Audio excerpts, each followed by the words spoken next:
Well, good morning to everyone. Thank you, Brett, for the introduction, and thank you for letting us to be here with you. So I'm Eva Barquin Santos.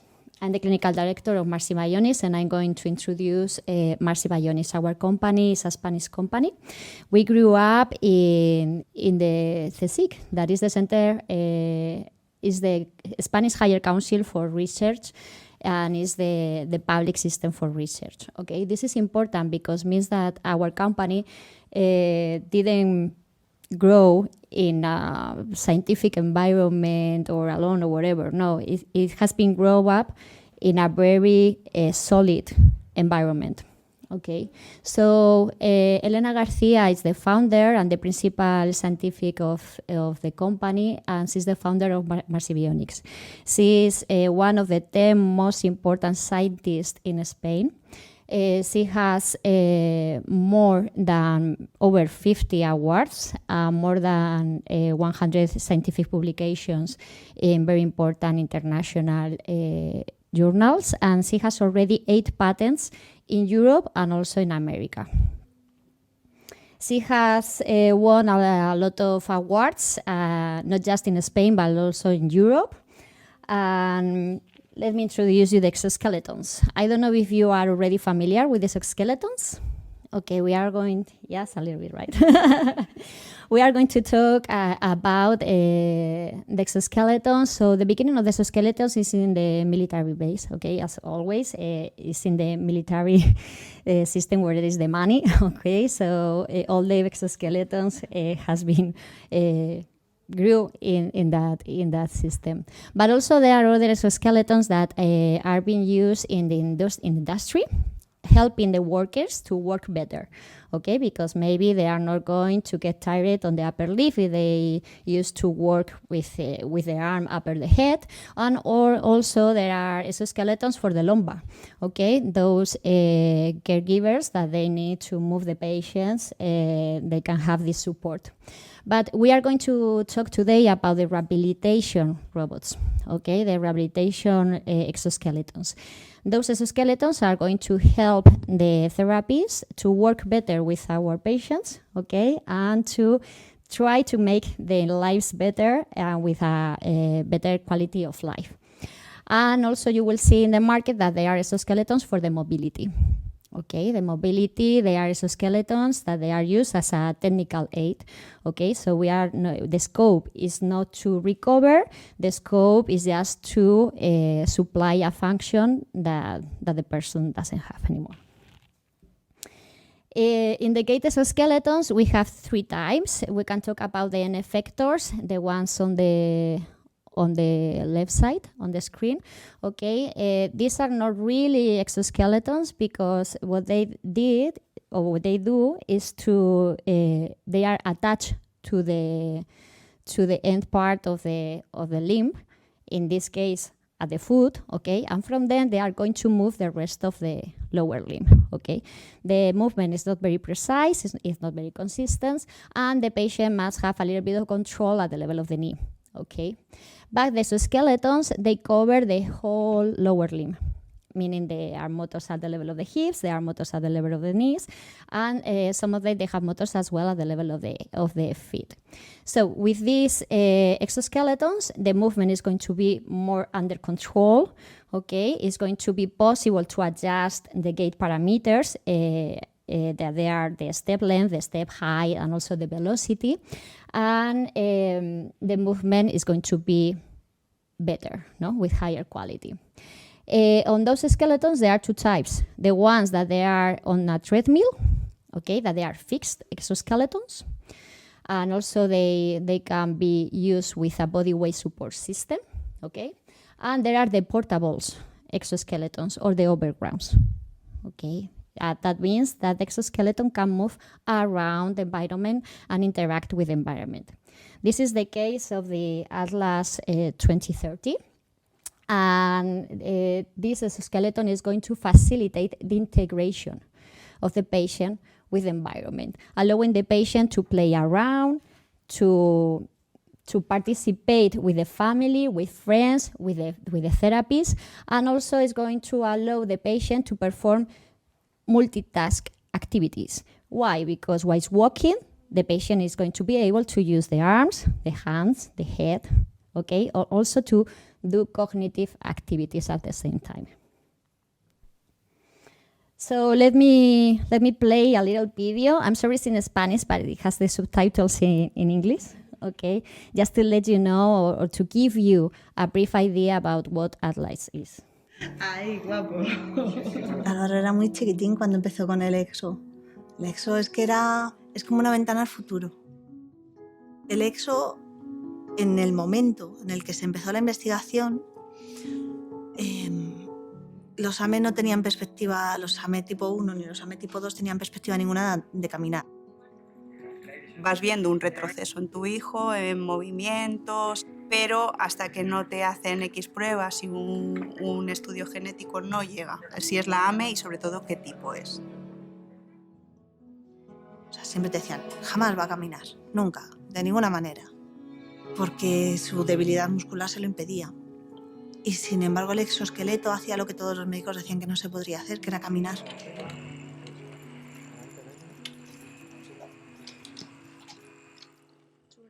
El exoesqueleto se coloca, se acopla a sus piernas, a su tronco, a su cuerpo y sustituye a esos músculos. Con lo cual el niño intenta moverse, el exoesqueleto detecta esa intención y le aporta la fuerza que al niño le falta para caminar. Cuando da el primer paso, cuando mueve por primera vez la pierna, ahí la sensación es... Y su sonrisa fue espectacular. El primer paso fue tremendo. Yo me acuerdo que te echaste a llorar. Sí, yo lloro muchas veces cuando le veo de pie, porque es muy emocionante verle de pie y ver que, bueno, pues que es muy alto mi niño y es muy grande y le ves tan derecho y tan... ¿Y tan de pie? Sí, es que es muy difícil de explicar.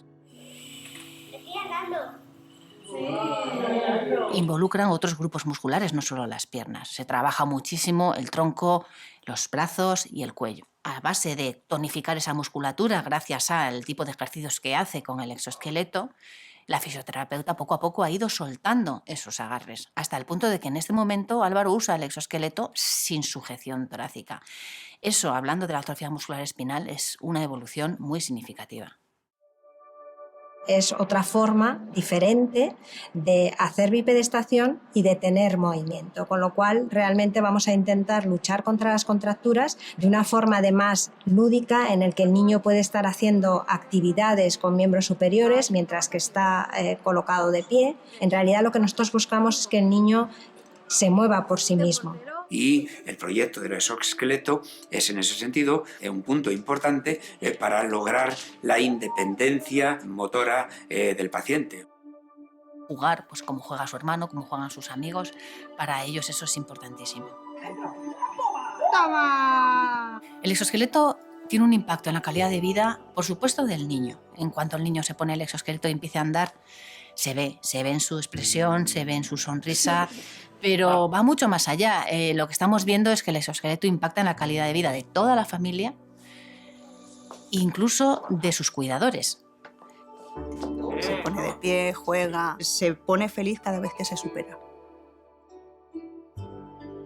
Bien, eso apuntando. Ha rematado, ¿eh? Eso punto. Precisamente por esa motivación conseguimos que los niños se sometan a terapias muchísimo más intensas que una terapia convencional, ¿no? Y entonces, bueno, pues los resultados son impactantes. Va a clase y se tira toda la mañana hablando lo que ha hecho. Los amigos de clase pues, alucinan, pusimos algún vídeo, todos felicitándole. Víctor, te has puesto de pie, Víctor, has dado un paso. Entonces... Es importante que los pasos se están dando y se están dando en esa dirección y por tanto la esperanza siempre tiene que estar ahí. Aparte de todo lo que tengan que trabajar, todo lo que tengan que sus médicos, sus tratamientos, tal, nuestros niños necesitan ser niños. Hay mucha más vida, es muy bonito lo que queda por delante. Se disfruta mucho, se aprende mucho y se tiene unas experiencias y unas vivencias, son grandísimos.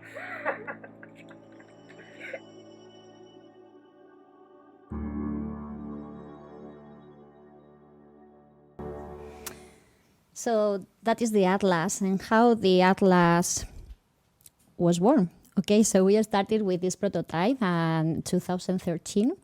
And this girl, she has no pathology, okay? So she's the daughter of Elena, the founder. Okay, so the beginning of the atlas was like that. The atlas was born because a family with a kid with tetraplegia asked Elena that they know that she was making robots. Okay, so they asked her for building an exoskeleton for their daughter. Okay, so that was the first prototype. It wasn't tested in kids with any pathology, okay, just for the daughter of Elena. And the system was used with crutches. No? So they realized that it was important to create a frame in order to protect the kid in a good posture and also to allow the kid to use the hands for playing around. Then the device was developed more deeply, and there we have the Atlas 2020 in 2015. It's the one that you have seen in the video. This device was used with the kid in the video who had a spinal muscular atrophy type 2. Okay, so this is very important. Why? Because these kids are very weak, they haven't been in a standing position for a long period of time. So all the straps have been created in a manner that we know that the device is not going to damage the kid. Okay, and also the shoes. The shoes were very important and very complicated as well, because these kids had to be in a standing and also to take a step, putting all the weight onto the supporting leg. Okay, so the shoes must be very, very comfortable. So that was the Atlas 2020, and then we grow up, and in 2021 we obtained the CE marking for SMA patients and also for cerebral palsy. Okay, as you already know, these two pathologies, they are in the ages, okay, of the symptomatology, meaning that patients with SMA, they are very hypotonic, right? They don't have strength, they are like dolls. And the cerebral palsy patients, they course with spasticity, dystonias, no, just the opposite. So we knew that all the rest of the pathologies that they are in between, they could use the system as well. And the last year, in 2023, we obtained the FDI for the USA market. So we are based in different places in Spain, and in Europe we are already in 7 different countries. In Europe and the rest of the world, because we are in Mexico as well. And it's very important that we are growing very, very quick in France because the government, they have put a lot of money. They have belief in this technology. This technology is going to improve the quality of the life of the kids, and they have put a lot of money for obtaining these devices in all the rehabilitation centers. And we are growing very, very quick there. So why to use the skeletons? No, this is very important. So the WHO guidelines, they say that the kids with disabilities, they have to do at least 60 minutes per day of moderate intensive activity. Let's think about that. 60 minutes. Do you do 60 minutes every single day of moderate activity? Not really, right? So think about these kids. They don't do it. And they are in the wheelchair or they cannot move properly. So think about that. So it's necessary to move that much in order to have a good health condition. Okay? And also it's very important that all the activities that they do, they are well adapted to them, meaning that they are not too difficult for them, okay? And also, when they are able to perform one activity, the difficulty must to be increased. If you don't know this is a traffic light system created by Joanna Novak, that is from Australia. She is a physiotherapist, very important from there. And what she did is to study all the clinical evidence in the research community about the different technologies used in the rehabilitation. Okay, and she classified all the clinical evidence in green light, you must do it. Okay, yellow light, that there is no very good evidence about that, but there are good effects, and the red light, that you don't have to do it. Okay, so here we can see that with the Atlas we can perform a lot of activities at the same time in the same sessions, activities that they have a good evidence and good results. Okay. And also in the Atlas, we are going to perform all the neuroplasticity principles that they are important when we are talking about the motor learning. Okay, so it's very important to do a lot of repetitions, to do a high intensity program. It must be challenging for the kid.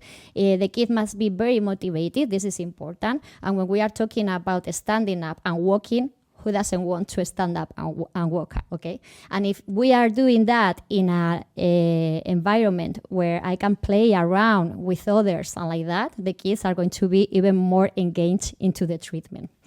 And also, when we talk about the gait treatment, we have to think about the central pattern generators, that those are a group of neurons based off the lumbar, and we need to stimulate them, okay? And the way to stimulate them is just to having a good position-wise walking, okay? We need to be very stand-up, and also to have a very good lower limb kinematics.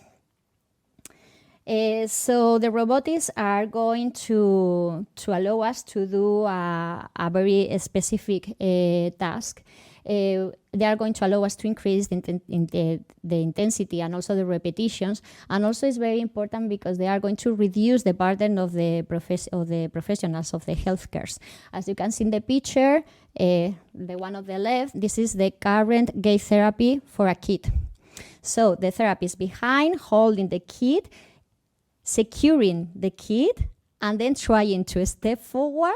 And if there is one hand free, maybe you can play with a ball or with a toy in front of the kid, okay? Whilst in the Atlas, the security has been done by the system, okay, by the security frame.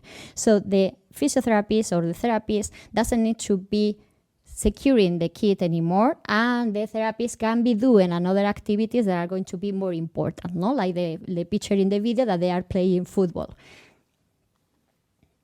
Also, the system is going to give us parameters, and those parameters are very important in order to customize the treatment perfectly for the kid in every single moment. And also, these parameters are going to serve as an award for the kid, okay? Because we are going to tell the kid, okay, yesterday you walked 10 minutes. Maybe today you are going to walk 12 minutes. And at the end of the session, you are going to say, okay, at the end you walk 20 minutes, no? And the kid is going to be more motivated and more. And the motivation is everything. So the kids, when we are talking about kids, everything is about motivation, right? If they are not motivated, they are not going to do anything.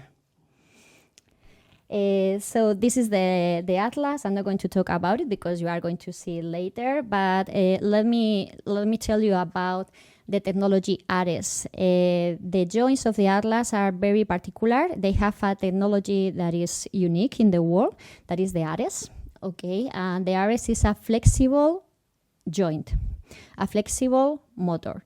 That means that it's not rigid like the other robots in the market. That means that they are going to act as a muscle. No? The muscle adapts to the different stiffness and to the different surfaces. So these motors are going to adapt as well. So if there is any spasm, the motor is going to allow the kid to go there and then to go back in a very smooth way. Okay, and this is very important and more with those kids. So always the rehabilitation. Here there are some examples about it. And let's talk about the clinical evidence. So in 2 years, we have already published 3 articles in high-impact journals, like, for example, Frontiers in Pediatrics. And what we see is that the muscle activation is the device. It's almost the same, it's pretty similar as the functional one, except for the gastrocnemius. Okay, and maybe this is because the level of the foot, there is no movement, it's fixed on the exoskeleton. But there are nowadays there is no exoskeleton that has been able to reproduce the movement of the ankle. It's very difficult. Okay.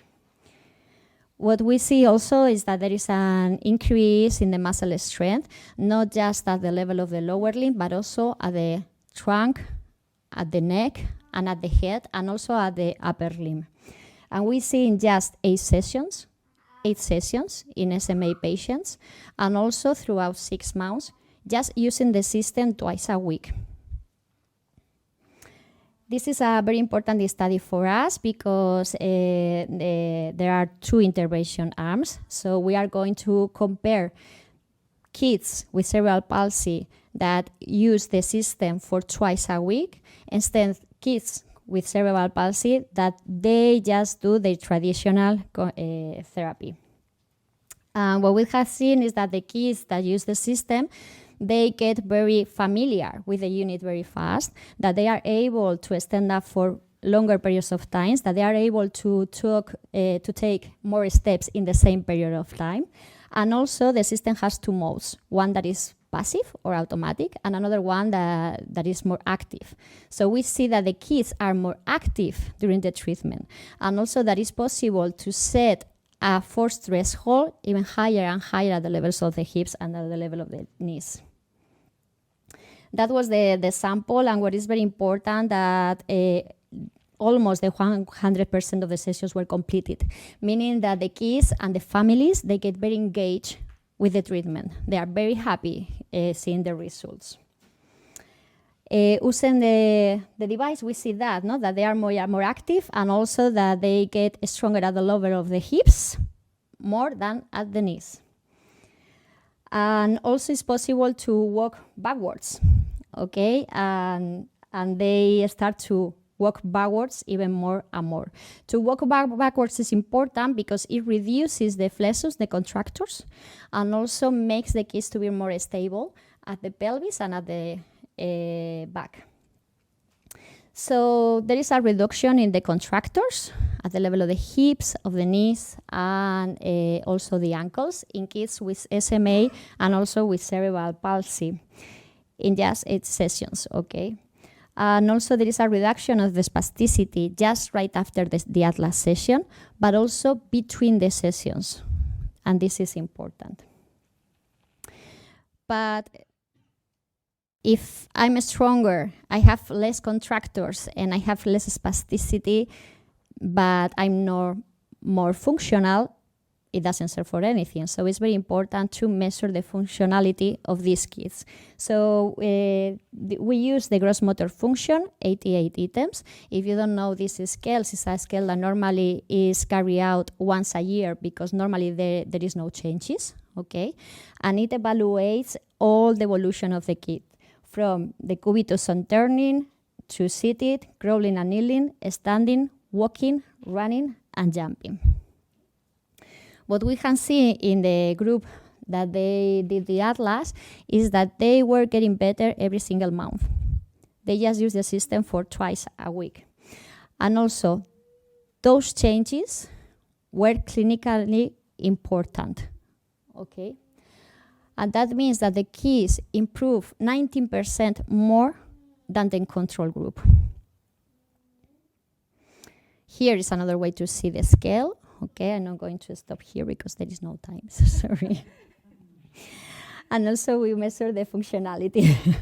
Okay, and we see that the kids were more independent, that they were controlling better the sphincters, and also very important, the social connection. So these kids were feeling stronger, that they could afford more challenges, and also that they could start to talk louder, okay, and higher. And this is something normal because if we are stronger at the trunk and also the position of the head and the neck is good enough, then I'm going to be able to talk, right? And this is very important in order to socialize with friends and family.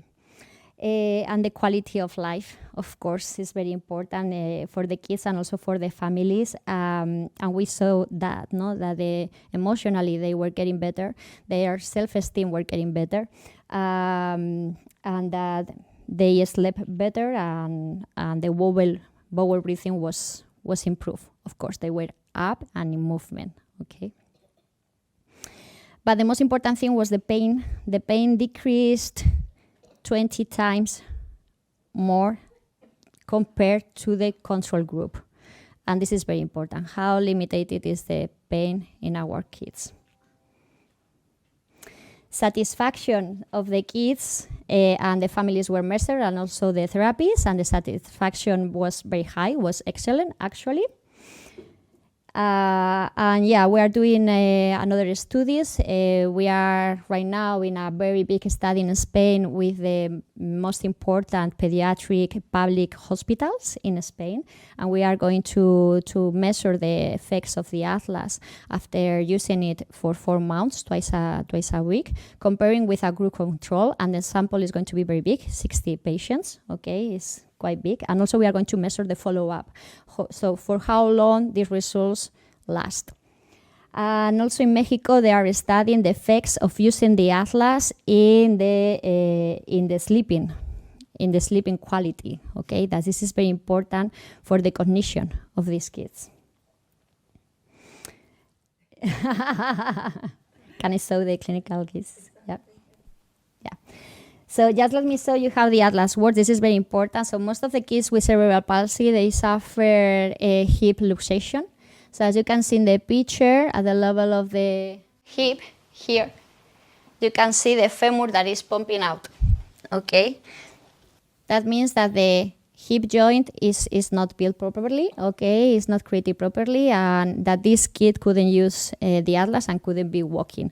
But the Atlas has the setting of hip adduction. That means that it's possible to separate the limbs, and then the femur is going to impact into the acetabulum. So as you can see in the other image, with the ABD, with the hip adduction setting, then the femur is inside, so the kid can use the system and can obtain all the benefits of standing and walking. Let me show you a case study. This is Adolfo. Adolfo is a kid with a rare disease. When he came to us, he was 9 years old. And as you can see, this is his very first time in the system. And he was very tired, right? He has also a tracheostomia. His poor control was very poor. For him, it was very tough just to say, I'm okay, no? So we had to stop several times and also to set the device in a very slow motion, okay, adapting the system for him. And this is Adolfo 5 months later. As you can see, his position, his trunk, no, he's very straight up, and he can take an arrow and to throw it. No, this is very important for him. And also he was able to walk for 1 hour with no stops, with no breaks. And this is Adolfo, 6 months later. Eso es. Venga, dale, fuerte. 4 más, 1, 2, 3. Y 4, toma ya. And also he was able to do that. He surprised us with that. Despacito, ¿eh? Sí, despacito, que no hay prisa. Los pies delante. Vamos. Eso. Muy bien. Pues ¿Tú acaso, solo? ¿vale? Estira piernas. Venga, mantén Estira ahí. piernas. Estira. Fenomenal. Muy bien, Adolfo. Para atrás, campeón. Venga, ahora despacito. Muy bien. Y a ver cómo te recolocas. Hacia atrás, ese culetillo. Venga, Muy tú bien. solo. Oye, menudo máquina. Wow. No quiere pisar el reposapiés para que no se le rompa. Para atrás. Fenomenal. Wow. Ahora una Cuando quieras, Adolfo. Venga, Adolfo. Yeah, te so toca. we are talking about a kid Despacito, ¿eh? that he wasn't able to be seated by himself. Okay, and after 6 months using the system twice a week, he was able to stand up with support by his arm, okay? And this is not because the system, the device, the Atlas 2030 is a miracle. It's not about that. It's just a unique tool that allows these kids to obtain all the potential that they have inside, okay? There is no tool nowadays in the market that allows to work in it like that. This is Alejandro. He's a cerebral palsy kid, 7 years old. with a cognitive impairment. So he is like a 3-year-old kid. And also he was blind when he came. Okay, so this was very challenging because he wasn't going to understand what's going on, and also he wasn't going to see it. Okay. Anyway, as the system is very safe, we put him in the device, and he was laughing when he was putting the head up, and he walked for 1 hour. Okay. So, but he was always in that position, right? Because he wasn't stimulated. After 3 months, look at him. Aquí arriba. Aquí, eso. Ay, muy bien. ¡Bien! Look at the position of the trunk. Look at the head. He was starting to see because he was looking at the ball. He was looking for the ball, and he was grabbing the ball and throwing it into the basket. If the basket wasn't in front of him, he wasn't throwing the ball. So he was developing the view. Okay. And he had a strength at the lower limb, but he didn't know how to use it. So our scope was to use the system, and through repetition, maybe he was going to be able to repeat all this movement in the frame. So as you can see here, he is pushed by his cousin, but after 1 year,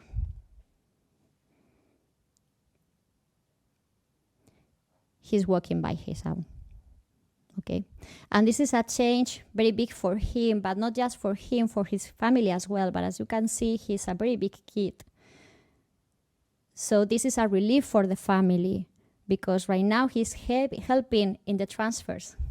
Okay, and right now he's asking for more activity. So his health condition is improving a lot, and also he's starting to talk. You can have a little conversation with him. You know, and right now he's becoming the old son that he is. He's starting to play with his sisters and brothers. Okay, and this child was supposed to be in the wheelchair for the rest of his life. Okay. So just a quick review that the device, don't think about the device just about a gait rehabilitation system. It's more about that. It's more about the cognition. It's about the emotional well-being.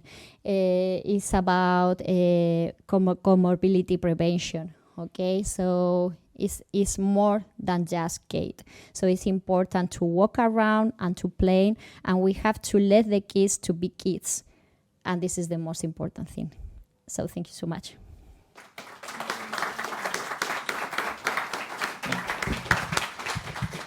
Thank you so much, Eva. That was brilliant. We could listen to Eva all day talking about this. You know, there's so much to it. That was brilliant. Thank you. I hope you all enjoyed that. A bit more insight into it. I'm now going to introduce a very special guest. You're all special guests, but we have an extra special guest today, which is Nikki Fox, disability broadcaster and BBC Watchdog Presenter. You'll recognise her, I'm sure, across our screens. But yes, so over to you, Nikki. Thank you. Thanks so much, Jo. Right, I'm coming in. Libby's just fluffed my hair up. That was amazing. Honestly, first of all, I wish that CPotential had been around back in 1608 when I was 10, because of all the great work that you do. And thank you, Matt. Where's Matt? Where is he? There he is. And thank you so much, Matt, who is working on Children in Need, introducing me to this place, because it's just brilliant. So thank you for having me. And thanks, Jo, for sorting all the logistics. I could talk about exoskeletons, Tom knows this, for, well, all day, every day, really. I mean, it just excites me. And I think I'm an old disabled bird now. And I've also had, in my life, I've had the chance to walk, because I walked till I was about 25, I mean, albeit terribly, but I did do it. So I had that experience, and then I had to start using a scooter. And I think it's kind of important for me personally, and I know a lot of other disabled people feel this way as well. When I had to start using the scooter, it wasn't so much the act of walking that I missed. You know, the popping down the shops to go and get I was going to say packet of cigarettes, but I've just given up, I'm sorry. Never do it, never do it. You know, it's not the act of walking that I missed so much, although that was, of course, it was an adjustment. I was 25. I have an amazing bum, and it was criminal that I was sitting on it all the time. All of these things, you know, that I was having to get my head around. But it was the fact that everything started to feel a bit different. So I walked really, you know, not like the usual. I kind of wobbled from side to side, and my ankles are rubbish and they turn out, and, you know, I stacked it all the time. But I was always doing that. I could eat as much food as I wanted because I was always moving, you know. And then you start to sit down, and one thing I noticed was my career took off as I started using the scooter. I actually started working, in an actual career, which was nice because I could do more because I wasn't having to think, okay, right, so if I want to get into Sainsbury's where I was working on the checkouts, I've got to have that one parking bay because that one parking bay has got a little ramp and a lamppost that I can lean on to be able to get up that step. And that was how my life was. So that side of my life was just improved massively. You know, I started working at the BBC and it was all great. But my body started to feel different because I was like, I started to hunch. You know, when I walked, I had not bad posture. You know, I used to sit up quite straight. I had really nice broad shoulders and all that.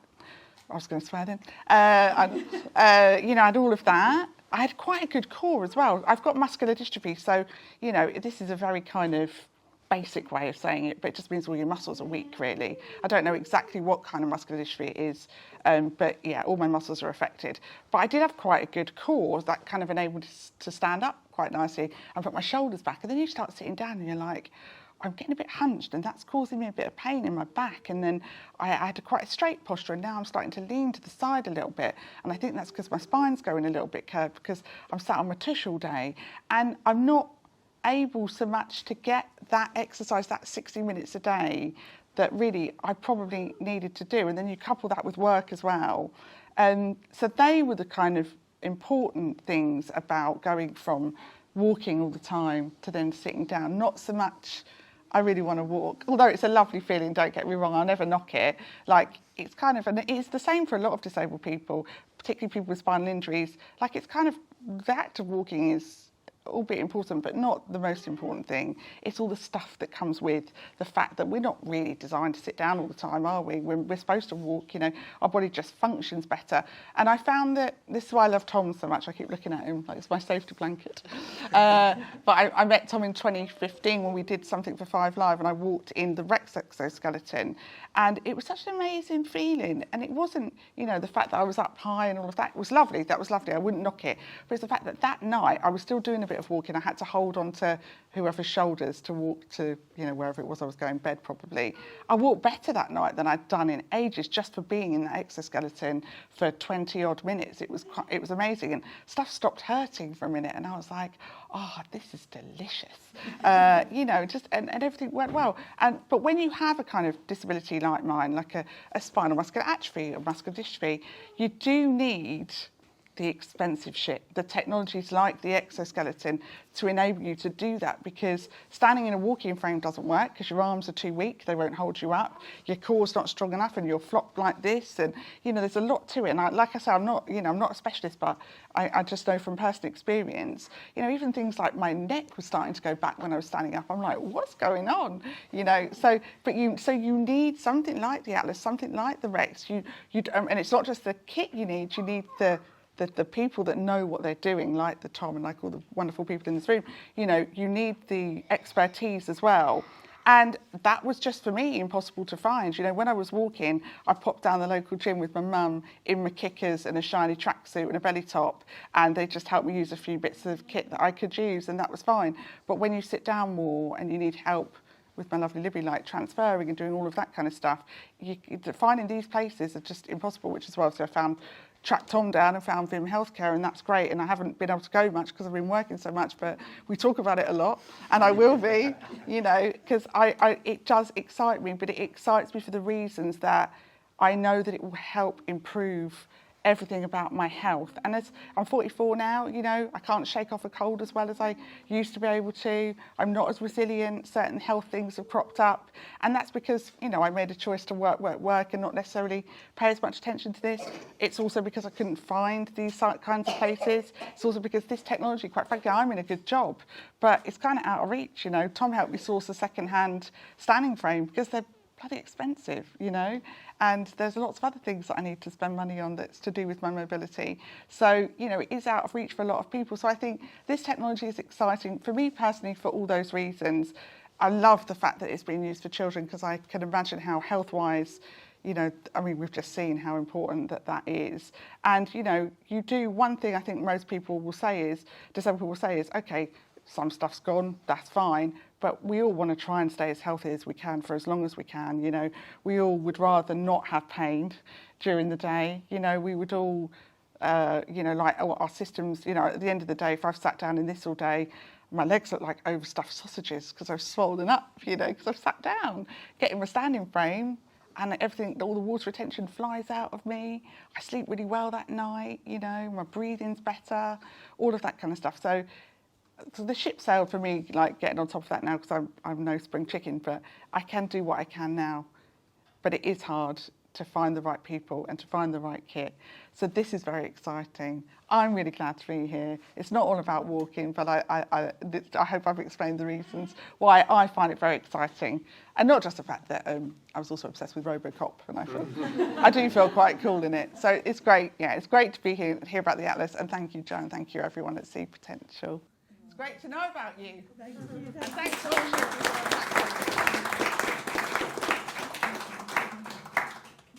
Thank you, Nikki. That's brilliant. Thanks, guys. That's great. Right. Thank you. Are you all right there? Reversing. You're reversing. No, I'm that's also good. a driver. I was a much better You're doing walker. great, I think. Better than me. Right. I'm going to hand over now to our lovely clinical services manager, Manthan. You go, John. Who's going to give a short overview of CPotential, and then it's going into demo time. Hello, everyone. My name is Manthan. I'm working here at CPotential as clinical services manager. And that was a really, really good feedback, Nikki, especially with your personal experience as well, because loads of the time we work with kids especially, right? And sometimes they're not able to articulate that feeling as well, that what is happening with their body. And movement is so important, and technology like Exoskeleton is giving us opportunity to do something like this as well. So it's really exciting. In my presentation, I'm just going to briefly cover a few services we do here at CPotential, and then how clinically we're thinking about utilizing Atlas as well. And Welcome to CPotential! Here is our amazing clinical team. And again, what are we doing at CPotential? We are integrated rehabilitation services providing loads of different kind of services under one roof. The primary diagnosis which we deal with is motor disorders such as cerebral palsy, or NMDs such as spinal muscular atrophies as well.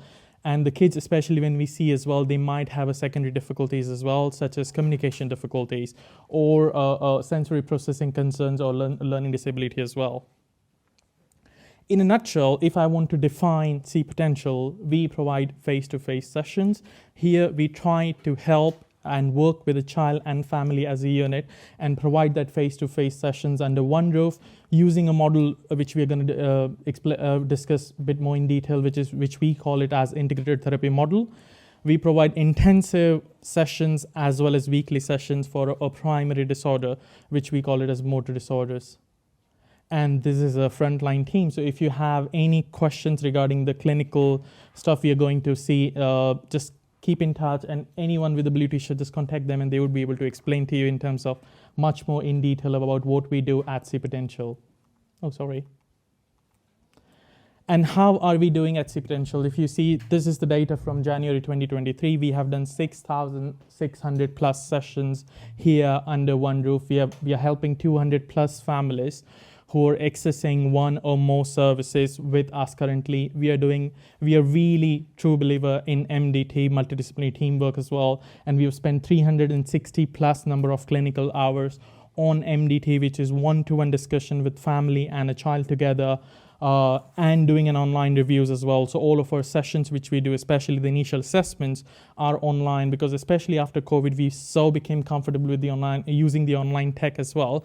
And it's so much convenient as well, especially with a child when they come in for an MDT assessment. We found that even coming to the center was stressful because they need to move together as a family as well. So we converted all of our assessments online. We are providing 11 plus clinical approaches under one roof as well. And we are constantly innovating and adding on the newer technology like Atlas Exoskeleton. Why integrated therapy model as well? We've been consistently trying to look how we can support families as well. And as Brett explained, we were changing our facets of our services. And when we were doing this, we were setting this integrated rehabilitation setup as well. We noticed that families were going, especially from a charity point of view, they were going to all different places to find what they need as well. And especially when the child is coming into your center as well, they might have a motor difficulties, they might have a fine motor difficulties, they might have a reading difficulties. So we thought we as a charity need to do something differently, and that's what we call it as an ITM. And we started doing some research in terms of how we can do. This is by WHO in terms of when you're setting up the service, what kind of feedback we're getting from the research out there as well, that we need to provide the right-based approach, which is you need to not only see in terms of therapy point of view, but you need to see that how is your facilities as well. Are they getting enough access? All the services are accessed by all the clients. Do you have safeguarding policies in place? We definitely believe in collaborative working with different clinicians as well, that SLT or speech and language therapists needs to work really closely with our physiotherapists as well. So there is a constant communication going on as well. And the strategies which has been given by us is applicable, and we all need to work together. We see child and a family as a one single unit because they are part of that journey with the child as well. And especially whenever we see a child as well with a similar age, similar diagnosis, they wouldn't be having a similar presentation as well. So we need to consider that as well.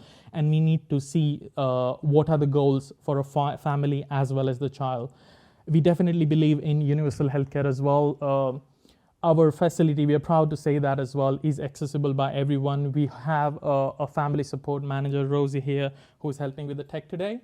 But her primary role is to help families, those who are going through a financial hardship as well. So we are accessible by everyone, whosoever would like to come in and use our services. And definitely, we are constantly reevaluating evidence-based approaches as well and adding on new services. I thought this is going to be a really good slide to show my love for cars. And say what we wanted to say as well. As you can see, if you see an F1 race, it's always the driver who is the center of the focus, but it needs team of experts and clinicians as well to run that car. So we say it's always the child and family as a unit is in the center of it, and we as a clinician need to help from all different perspectives. Sometimes we need to facilitate more, sometimes we need to tell them as well that you're taking too much risk, let's slow down, and then we push them again. So that's a journey, and we help them to consistently go and achieve their functional outcome as well. So at CPotential, we thought about in terms of how we should be approaching a child as well. So instead of focusing on siloed services, which is working as a physio or SLT as well, we thought of thinking differently and came up with zones of development. So instead of focusing on that this child needs a physio, we thought of that this child needs either a gross motor or a fine motor or a social communication development and emotional well-being as well. So we create a tailor-made packages for our family and for our children. So instead of focusing on a service, we are focusing on which zones we are going to focus as well. Because again, when they're coming together as a family unit, someone might be going through an emotional distress as well, or someone wants to focus on emotional communication as well. We got range of services underneath, and then again, we are constantly reviewing our clients as well. And then we again rechange, because especially a child who is going to a primary school, when the switch happens to going into a secondary school, the needs change. And that's how when they evolve, the need changes. And we as a clinician also need to provide different alternative solutions for our clients as well. So this is, we call it as our model of integrated therapy model as well, keeping child and family in the center. We got range of different services which are in-house. We got holistic support in terms of parental education and training is really, really important as well. when we are saying family, we started using technology and integrating technology in all of different ways as well. We have an home exercise plan. Again, all of our parental training is through an online platform, which made a huge difference when we are doing reviews with our clients as well in terms of what you would like to achieve next and how they are doing. We got a family support manager who is organizing various events, which is online and offline as well. So there is again, families get opportunity to see other families who are going through a similar kind of phases as well, and that helps them and they feel they're being supported as well. And we got a well-being support as well, especially having a child with special needs can be really, really concerning, and sometimes especially that can affect the overall performance by a child as well. We especially when we are not developing other services as well, we try to bring other clinicians. We have pop-up clinics by DMO Suite Assessment, and we do orthotic assessment as well on site, which is also supported by DMO. And we have some people from Slater Gordon and Erwin Mitchell as well, who are providing the legal support and financial support and an educational support by different agencies as well. And that is again managed by Joe, who is a communication partners as well. So we are constantly trying to signpost families to get more help as and when they need. These are all different kind of services. So we got Molisude, Aqua, whole body vibration therapy, spider cage, upper limb therapy. We started something which is again really recently, which is called Nurturing Notes as well, which is set up in the community for NICU graduates and ICU. People are coming out from the NICU and we are able to deliver that care in the community really early in life as well. So that is really, really exciting for us. We develop our own outcome measure as well, because when you work collaboratively as well, you need to see the effectiveness of your services collaboratively as well. So we came up with a CPotential outcome measure as well. We launched a paper-based version in 2022, and now we got that online as well. So in 2024, we launched the online platform as well, through which we are observing in terms of how we are changing the movement, how we are changing the quality of life. And this is specific to CPotential as well. So we're really excited to use that as well. Coming back to Atlas. And now we're going to discuss in terms of why we feel and how we are going to integrate that as well into an Atlas. Again, one of my favorite pictures, innovation and technology. You all might be, especially I'm really, really proud to be in the era as well, where I've seen the phones with an antenna and you need to pull that antenna out, to coming and using this kind of technology, which is like an exoskeleton, and giving an opportunity to the child who is able to walk after a long, long break, and again experience that kind of feeling of standing by themselves and taking steps by themselves as well. And we as an organization try to include all the newer technology out there as well, because especially when the innovation comes out from our scientists as well, there has to be a functional translation as well. So we as a clinician needs to learn new stuff. Again, it was a really, really long training by Eva when we got the Marsi for the first time. But we as a clinician also needs to see the potential which we have and which children got as well, and try to get out as much as possible. Our vision is really, really simple. We wanted to empower families and children by giving them an experience of using the tech like this, and facilitate the gross motor part, the fine motor part, the communication part, the digestion part. So as and when we are able to help, we are able to empower the families and children. And we as an organization, because again, we know to implement something like this on an NHS level is going to be really difficult, but a small center like us can become the facilitator in utilizing or trialing this newer technology out there as well. Eva explained again by Novak, so we got loads of evidence, and which is the newer evidence is also coming out, so I'm not going in much depth of that. How we're going to use Atlas at CPotential is we are offering a trial session as well, because again, a family and a child coming and seeing this tech can be a bit overwhelming as well. So we're going to do like a user screening assessment and a trial for that child to find out the right person as well, because there are weight criteria, there are height criteria as well. And plus it will give us an opportunity to discuss it out with parents as well in terms of what goals they are looking for and how we are going to approach that as well. We are doing a range of pre-assessment, standardized outcome measures, as Eva mentioned, GMFM and the functional goals, through which, because again, this is a completely new tech as well, so we need to help to generate that evidence as well to prove that this tech is being effective, and why and how we are going to change the way we are approaching children as well. And our treatment block is primarily divided into weekly sessions as well as intensive sessions. So we offer 12-week block plans in which we do a review on 9th week. We constantly communicate with parents as well in terms of what goals we are thinking as well. And our intensive blocks are where kids are coming every day, especially during school holidays. But we do term time intensives as well. This is again how we are thinking about how many sessions we need to do. Again, we got the reference from Eva and the research, which is, again, these are open access journals as well. I can see some physios sitting here as well. So if you want to go back and research some out in terms of how the effectiveness coming, especially for SMA and cerebral palsy as well. But definitely we need more evidence to prove and utilize this kind of services as well. Anyone would like to do a referral for our services as well, it can be a professional referral, or we are accepting self-referral from parents as well. They can just go on our website, contact us on info@CPotential, and they would be in part of with our integrated therapy pathways. Again, we people definitely going to ask, especially we being a charity, how do we support our families? So we got all of our fees on our website as well. So we are really, really transparent. We got a practice manager, Abby, and a family support manager, Rosie, who's been helping families to access our service as well. And they work really closely together by utilizing the bursary schemes. We get funding from different agencies as well. We offer discounts on our on family circumstances for our weekly session, and our intensive sessions are discounted as well, which is helping families to have more sessions in, and we are trying to help as many families as possible. And going to exciting time, which kind of activities you can do in Atlas? We can do all different kind of functional physical activities as well, such as sit to stand, such as walking, forward walking, backward walking as well. And it has got two different kind of modes, which is automatic walking mode as well as the intention of movement as well.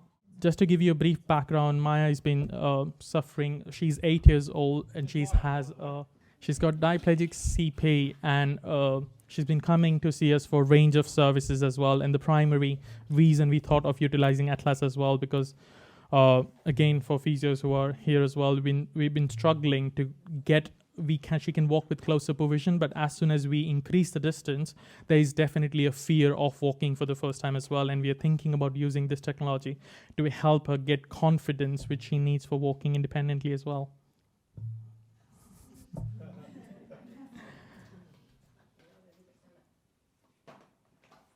Are you ready?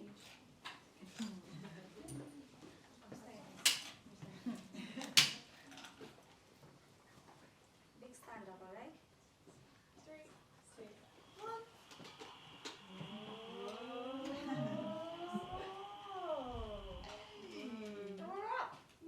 That's a good position, that. Yeah.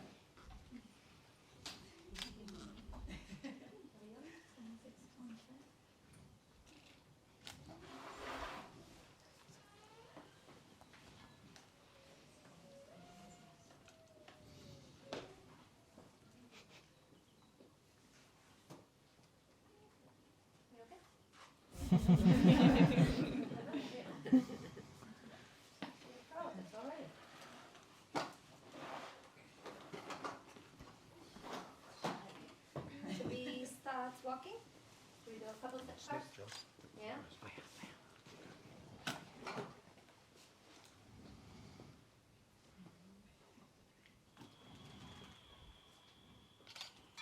And as Eva was saying, we got different motors which is helping to move the hip joint, knee joint, and an ankle joint as well. And as I was saying, we've got two modes. Right now we are using the automatic walking mode as well, which is helping, and the machine is taking most of the steps. And Maya can just relax, get that confidence that even if the therapist is a little far away, the machine is supporting me as well. And we can give high fives, yeah? There you go.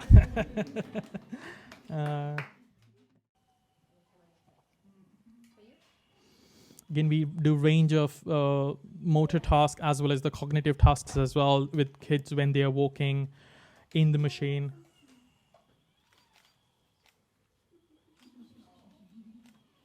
Oh, yes, please. Of course. Thank you. Cheers. Done. Very good tea today.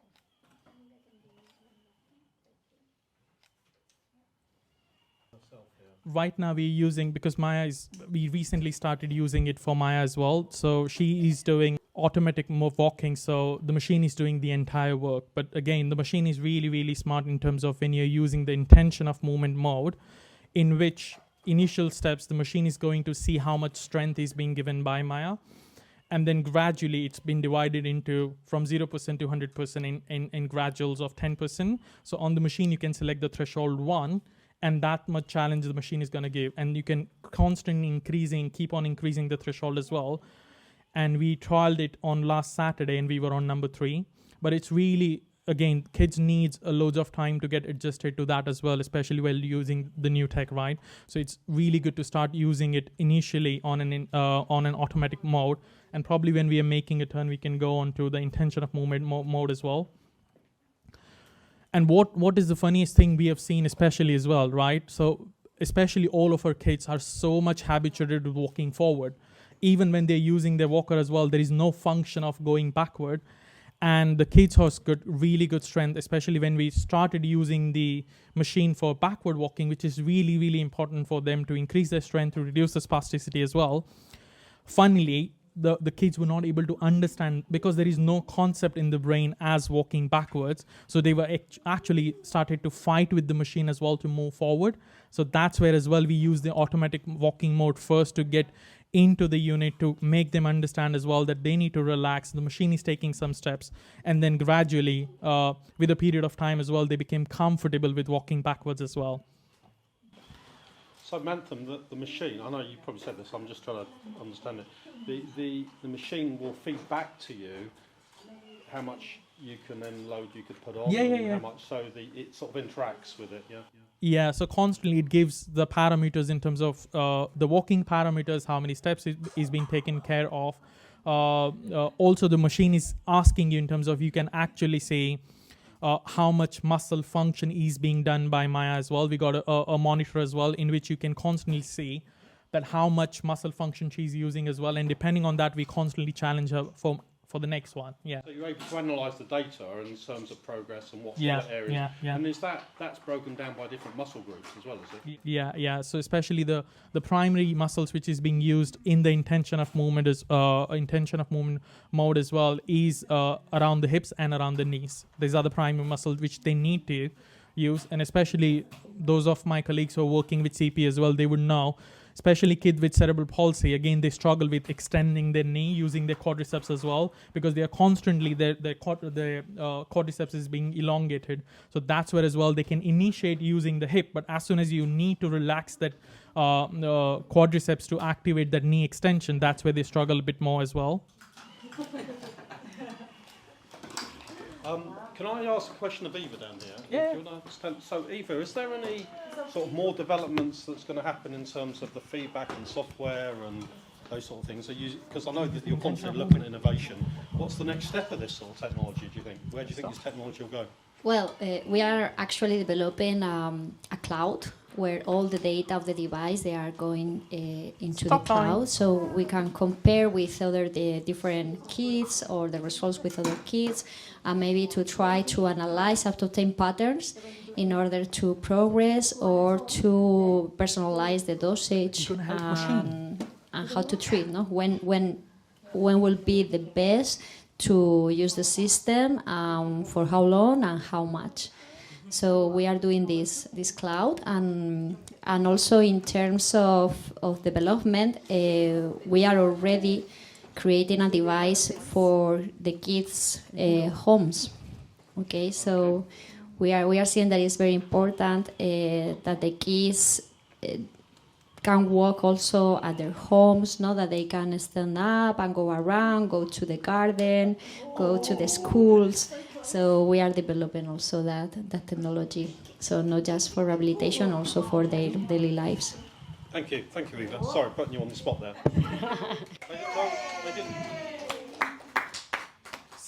So again, on the iPad, we have changed the mode. Now it is intention of movement, so where the machine's going to stop the work, and when enough muscle energy is being generated, that's when the machine is going to take step as well. And this is how you can practice with the automatic mode, and then gradually you can start integrating this intention of movement mode, in which kids needs to be more active, and they can initiate that contraction as well, and the machine's going to help them to do the function. So, I mean, what about the feedback from the kids in terms of their emotional response to it? Because one of the things when we first looked at the exoskeleton, one of the things that I wondered about was whether kids might be frightened of it. You know, it's a thing to go into. What's the feedback on that, then? So again, if you see again with Maya, this is her second session. Oh, it's the second session. It's a second session. We just started with her from last week, and she's been really, really comfortable, right? The interesting part which we have seen as well with kids who has got some kind of mobility as well, where the cognitive, the neural pathways is there in the brain. Again, the first child we have seen who's gone on the machine as well, after doing a whole 45-minute session, that child, because he was walking for 45 minutes constantly, he actually came out of the machine, started using his sticks, and rushed for walking because he didn't realize that he's not in the machine anymore. And then he was trying to imitate that as well. And we have taken like a before and after video as well. And he was just telling us and giving us a feedback that it became so much easier because probably he was thinking that I'm using the right muscles. And that's where he was able to participate more. He likes to be a train conductor, so he was giving us all feedback in terms of I'm going to do this and that. But yeah, emotionally as well, especially that even we were feeling as well when we were thinking about bringing something like this, that they are going to be a bit scared or how the parents are going to respond as well. But they're really, really comfortable. Yeah. Yeah. Brilliant. Must feel like they're like superheroes, like Iron Man. Yeah. And again, Eva hasn't told, but definitely that's the reason why it's red in color. Iron Man. So that's why we wanted the red color. Yeah, so that was a deliberate choice, I think. Yeah. They chose it. We asked the kids about the color of the device, and they said red as Iron Man. Well done, Maya. Fantastic. And again, imagine from a parental point of view, they haven't seen the child walking, and child is standing and walking, and we have seen this amazing when the child stood up and gave a cuddle to a parent who was standing on the other side as well. That was really, really emotional for us as well, that we are able to. And that's how, we need to thank definitely Eva and the team who came up with this amazing technology as well. But that's why we are really, really excited to see how we can utilize this and provide the opportunity for different kind of movement to all the kids who are coming and seeing us as well. Thank you so much, Maya.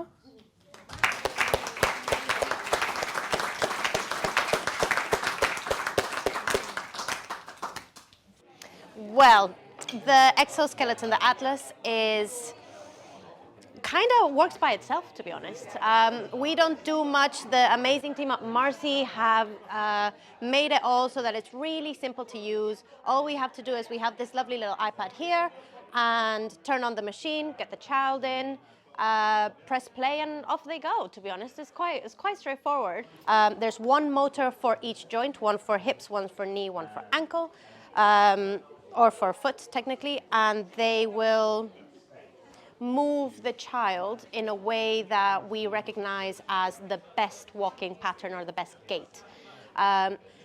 When you practice within that best gait, what happens is your brain picks up all that you're putting in through the muscles, and it learns that, so that when you come out of the machine, the brain is able to replicate what you've learned within it. So it's just teaching you how to put your hip forward, your knee forward, your foot forward, so that then you can go on, hopefully by yourself, by the end of it. The idea is that the child themselves uses their muscles to stand.